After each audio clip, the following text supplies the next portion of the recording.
So I'll focus on the macro aspect, not on everything. There are problems with everything. As has already been spelled out, official data does not account for the unorganized sector. That's something very important to take into account, because when we look at GDP we are looking at from the point of view of the organized sector and the unorganized sector.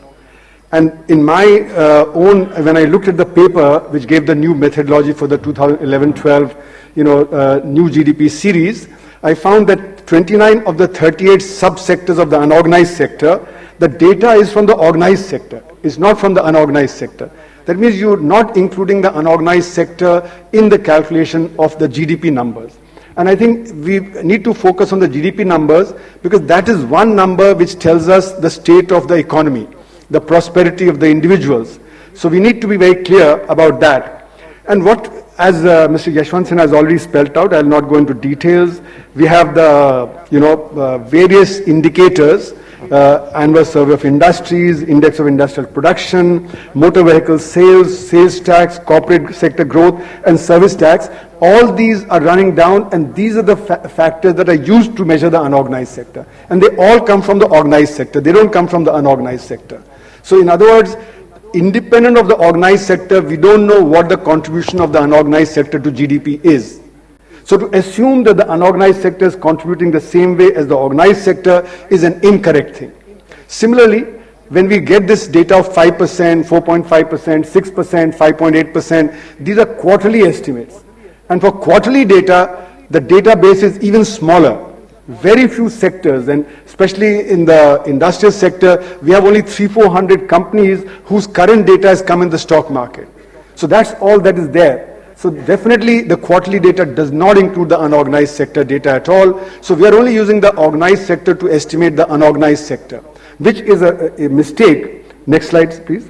So today my argument is that there's not only a decline in growth rate, but there's actually a recession in the economy.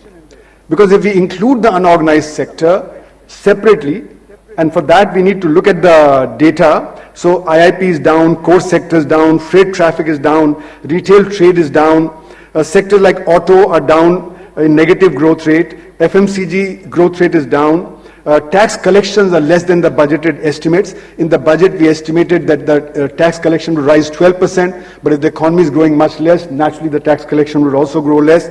Consumption in the rural areas is falling, credit offtake is very low. So all these are indications that actually something very dramatically is wrong.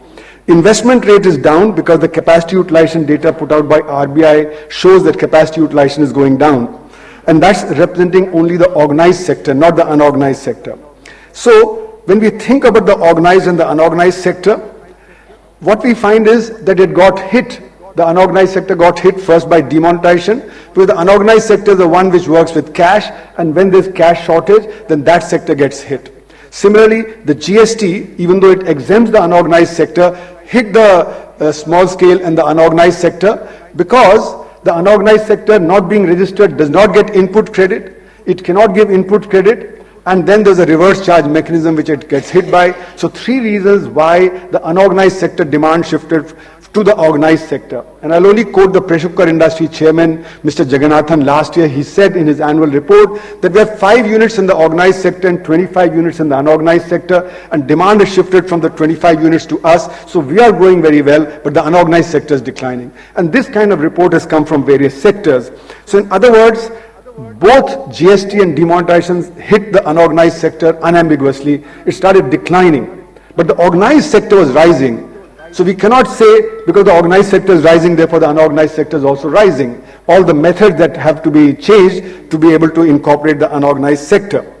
Now, what this has resulted in is that income and wealth distribution was getting skewed. If you look at the Oxfam data and the world inequality data, with the demonetization and GST, the unorganized sector getting hit, the income distribution has got further skewed.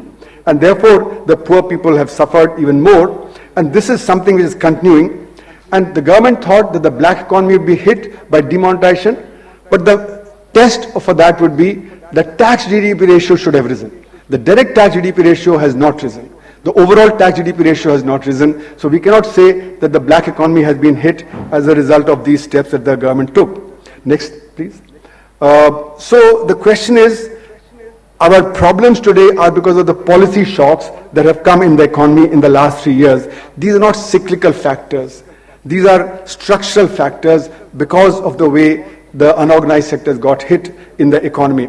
It's also not a legacy issue. The government keeps saying it's a legacy issue. We inherited it because in the last 5-6 years, if you look at the official data, we have reached 8% rate of growth 3 times, including during the demonetization year, which actually was the reason people doubted the new data.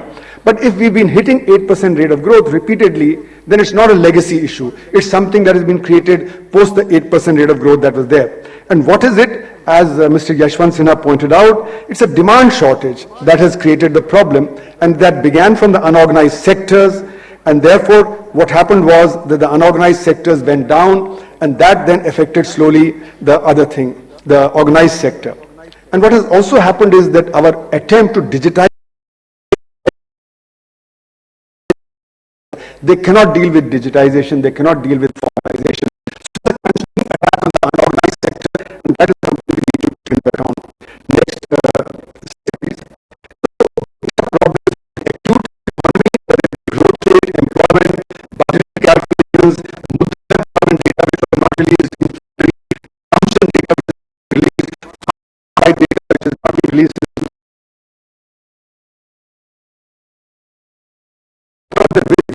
GDP, there have been several controversies.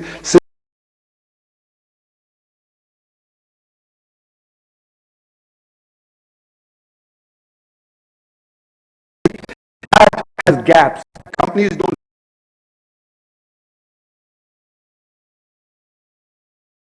Within the should be. So, in other words, MCA database, looking up at the nature of companies, that is a problem. Second was no batch series was available because it was said that MCA 21 did not stabilize till 2011-12. But then post 11-12 we have shut down 3.7 lakh, 3.3 lakh companies which are supposed to be shell companies. So if shell companies are contributing to the GDP, then by shutting it down, what happens? So that destabilizes the series once again. Then the subcommittee of the Statistical Commission came out with a series showing that during the UPA 1 and 2, the rate of growth was higher than the NDA period, and that was rejected by the government. That created a huge controversy. Then the official series came, but the official series said that during demonetization, the rate of growth was the highest in the period. That again put to doubt what the validity of that was. Then Mr. Subramanian, the former chief economic advisor, came out saying using high frequency data, you can show that the rate of growth is less by 2.5%. That again created a controversy.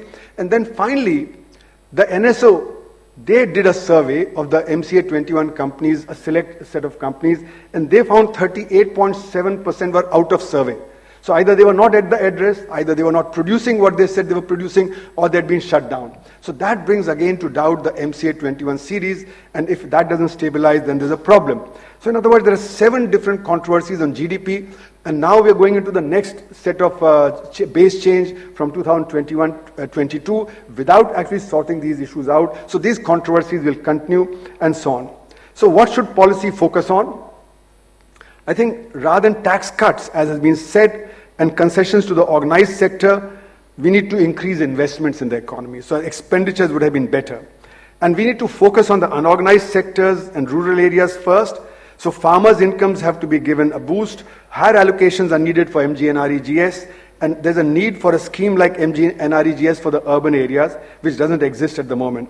And we need to increase access to credit to micro and small sectors. Further, we need to disaggregate the MSME sector because micro sector is 99% of the MSME sector.